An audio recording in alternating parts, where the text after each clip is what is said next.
Allô tout le monde, j'espère que vous allez bien. Aujourd'hui, je vous retrouve pour une vidéo que ça fait vraiment longtemps que vous me demandez et c'est le What's on my phone de mon Google Pixel 2. Donc, je vais vous présenter un peu mon téléphone puis les applications que j'utilise au quotidien. J'espère vraiment que ça va vous plaire. Si c'est le cas, n'hésitez pas à faire un thumbs up, à me dire dans les commentaires et à vous abonner si jamais c'est pas déjà fait. Et sur ce, c'est parti!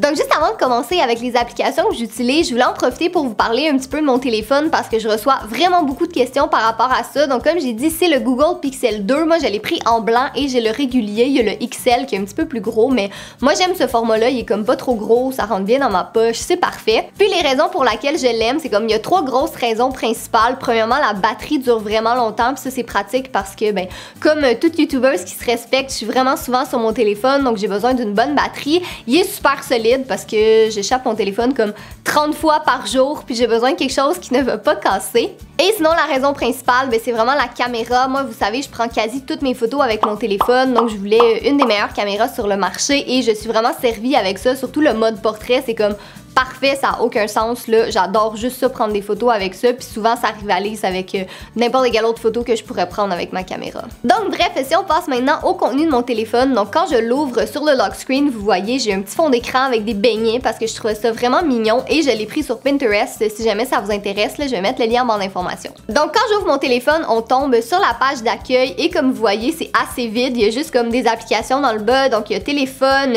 messagerie, email, internet et caméra, que c'est les trucs que j'utilise vraiment à tous les jours, mais sinon j'aime ça que ce soit vide comme ça là, je trouve que, je sais pas, c'est vraiment plus beau. Donc si on swipe vers la droite là, vous tombez vraiment sur la page principale de mon téléphone, puis c'est là que j'ai comme toutes les applications. Donc en haut complètement, vous voyez, il y a comme 2 rangées où les applications sont pas séparées dans des catégories, mais en fait ça c'est juste celles que j'utilise vraiment souvent, puis je voulais pas avoir à les chercher, donc j'ai préféré les mettre en haut comme ça. La première c'est Instagram, j'ai pas besoin de vous dire pourquoi là, je pense que vous savez que je l'aime vraiment beaucoup, je l'utilise plusieurs fois par jour, puis je pense que ça méritait d'avoir sa place bien en haut. Sinon, j'ai Twitter que j'utilise aussi quand même moins qu'Instagram, mais j'aime bien ça, aller sur Twitter une fois de temps en temps, puis écrire mes états d'âme. J'ai Facebook et Messenger, ça je les utilise surtout pour parler avec les gens de mon entourage, comme mes amis, ma famille, puis tout ça. Je m'en sers pas vraiment comme pour ma chaîne, malgré le fait que j'ai une page Facebook dont tous les liens sont en barre d'informations, mais comme je m'en sers pas tant que ça. Sinon, j'ai Pinterest, que ça aussi je m'en sers énormément, comme pour avoir de l'inspiration,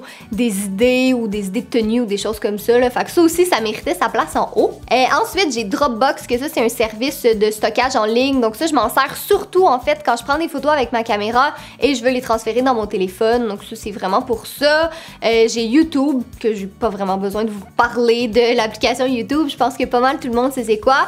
Juste à côté, j'ai l'option YouTube Studio. Donc ça, c'est l'application pour gérer mes vidéos quand je suis pas sur mon ordinateur. Donc c'est plus simple pour répondre à vos commentaires, pour juste aller voir les statistiques de mes vidéos, les gérer, les mettre en ligne, hors ligne et tout ça. Juste à côté, j'ai un jeu qui est le seul jeu en fait que j'ai comme sur la page d'accueil et c'est Super Fudge, donc celui que Jay et moi on a créé en l'honneur de notre chef Fudge, donc évidemment qui méritait sa place sur l'écran d'accueil parce que c'est comme le jeu que je joue le plus souvent, malgré le fait que je joue pas beaucoup à des jeux honnêtement, mais celui-là c'est comme, ça a juste pas le choix. Et sinon à côté, j'ai Spotify, que ça j'utilise pour streamer de la musique moyennant un certain montant d'argent par mois. Donc si on passe maintenant juste en dessous, là, vous voyez, il y a comme plein de catégories différentes, donc j'ai pris toutes les applications que j'utilise quand même relativement souvent aussi et je les ai séparées par catégorie, comme ça quand j'en cherche une, je sais exactement où aller la chercher puis j'ai pas besoin de comme fouiner partout dans mon téléphone. La première catégorie que j'ai, c'est photographie, donc évidemment toutes les applications qui ont rapport avec les photos, donc Google Photos, que ça c'est l'application de base dans mon téléphone quand je prends des photos. Sinon j'ai VSCO, Lightroom et Airbrush, c'est les 3 applications que j'utilise en fait pour éditer mes photos sur Instagram. VSCO, ça je l'utilise surtout pour les filtres, c'est vraiment mes préférés là. Je trouve que c'est l'application la plus complète pour ça. Lightroom, je l'utilise pour éditer la photo en général, donc quand je veux changer par exemple la luminosité, la saturation, contraste, température et tout ça. Puis l'application est gratuite, donc c'est vraiment parfait parce qu'elle est super complète, puis ça pour les photos de base, c'est vraiment parfait. J'ai Airbrush aussi, ça je l'utilise pour une fonction, c'est quand j'ai besoin d'aller blanchir le de fond, par exemple, j'ai un background blanc ou j'ai un item blanc dans ma photo, puis je veux vraiment que ça ressorte un peu plus, donc j'utilise la fonction là-dessus. J'ai Afterlight, que ça, c'est une autre application pour modifier des photos, mais je m'en sers pas, honnêtement, là, je la laisse là au cas où. Fait que ça, dans le fond, c'est vraiment les 3 applications que j'utilise pour éditer mes photos sur Instagram, mais si jamais vous voulez une vidéo plus complète, vous me le direz dans les commentaires, là, parce que j'ai quand même pas mal de trucs à dire par rapport à ça. Sinon, juste à côté, j'ai Canon Print et Instax Share, donc ça, c'est 2 applications pour imprimer des photos. Canon Print, c'est juste une petite imprimante ordinaire, et Instax, c'est pour imprimer des photos style Polaroid, un peu comme vous voyez un petit peu sur mon babillard derrière moi, donc ça, c'est très bien. Et la dernière que j'ai, c'est Collage Maker, donc pour faire des collages, par exemple, si je veux mettre comme un fond de couleur puis coller 2-3 photos, c'est tellement simple à utiliser, honnêtement, là, que ça vaut pas la peine de se casser la tête puis d'utiliser une autre application plus compliquée, puis je m'en sers pas tant que ça, honnêtement. La prochaine catégorie, c'est les jeux, et là, je sais que je vous ai dit que je jouais pas vraiment des jeux, donc là, ça a l'air de faire bizarre que j'en ai comme plein sur mon écran, mais en fait, c'est juste des fois, si j'ai besoin de me divertir ou je m'ennuie ou quoi que ce soit, ben au moins, je suis comme certaine des avoir.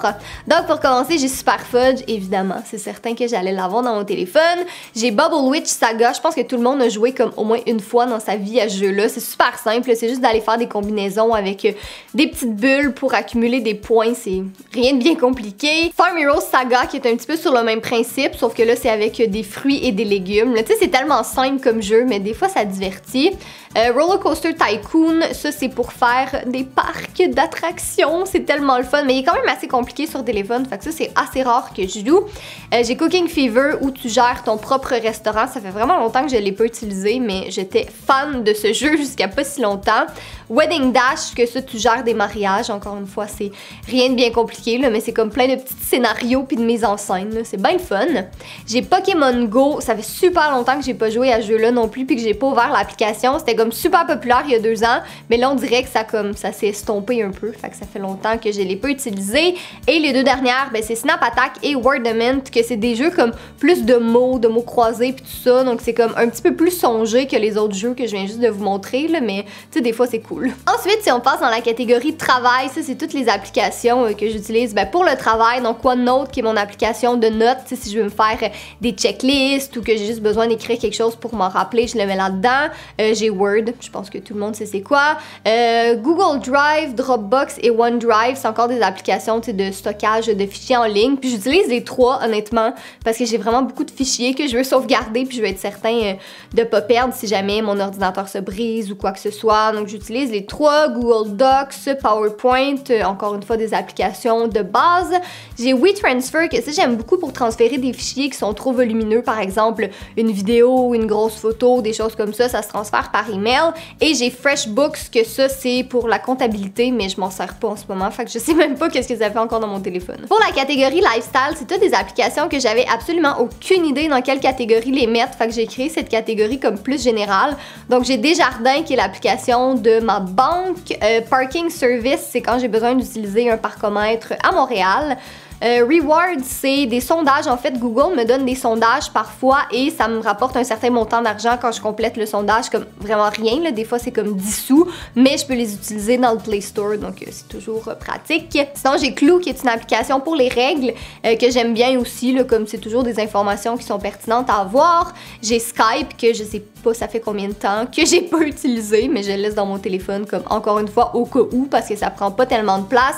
Et j'ai Amazon Shop, que j'utilise quand je veux commander des trucs sur Amazon puis je suis pas sur mon ordinateur. Puis moi honnêtement j'achète comme vraiment tout sur Amazon, là. C'est assez rare que je vais aller comme dans un autre magasin. Si là sur Amazon, je vais le commander là-dessus. Ça c'est le dossier applications, donc toutes les applications de base dans mon téléphone. Fait que je les ai toutes mis là. La prochaine catégorie c'est la nourriture et ça c'est une de mes préférées. Donc j'ai Uber Eats et Just Eat, que ça c'est pour commander de la nourriture. Donc ça prend comme les restaurants qui sont près de chez nous, ceux qui acceptent les commandes, on peut comme directement commander là-dessus et ça vient à notre porte. Donc quand on est un petit peu paresseux, c'est vraiment parfait.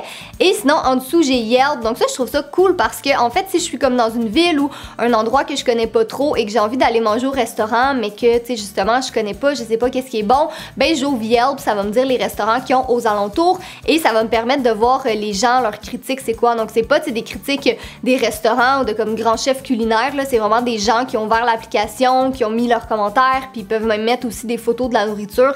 Fait qu'au moins on peut voir de quoi ça a l'air, est-ce que ça a vraiment l'air bon puis tout ça.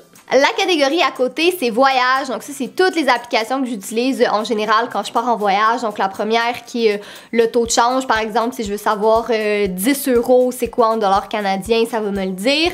Booking.com, ça je m'en sers pour réserver mes hôtels. C'est tout le temps cette application-là que j'utilise.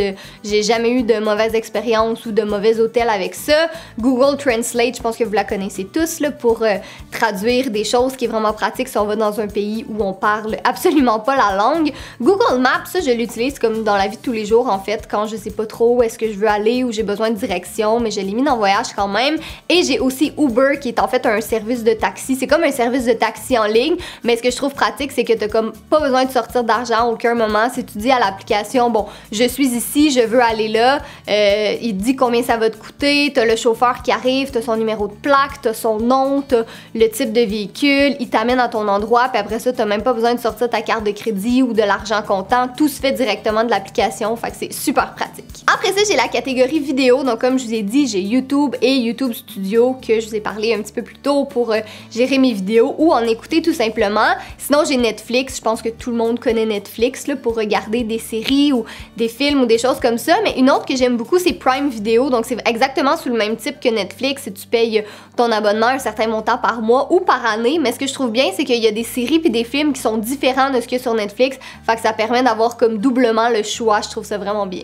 Et finalement, la dernière catégorie, c'est musique, donc comme j'ai dit plus tôt, Spotify, que ça j'utilise quand je veux streamer de la musique, je pense que c'est 10 $ par mois, quelque chose comme ça, et Shazam, celle-là je l'utilise quand je suis dans un endroit ou une boutique ou quoi que ce soit, puis il y a une musique qui joue, je veux savoir c'est quoi, mais j'ai juste à ouvrir Shazam et ça va me le dire. Donc voilà tout le monde, c'est tout pour ma vidéo, j'espère que vous l'avez apprécié et que vous avez découvert des nouvelles applications. Je voulais juste préciser qu'il n'y a absolument rien de sponsorisé dans la vidéo, mais je vous ai quand même mis des liens et les noms des applications en barre d'informations si jamais vous voulez savoir exactement c'est lesquelles ou les télécharger.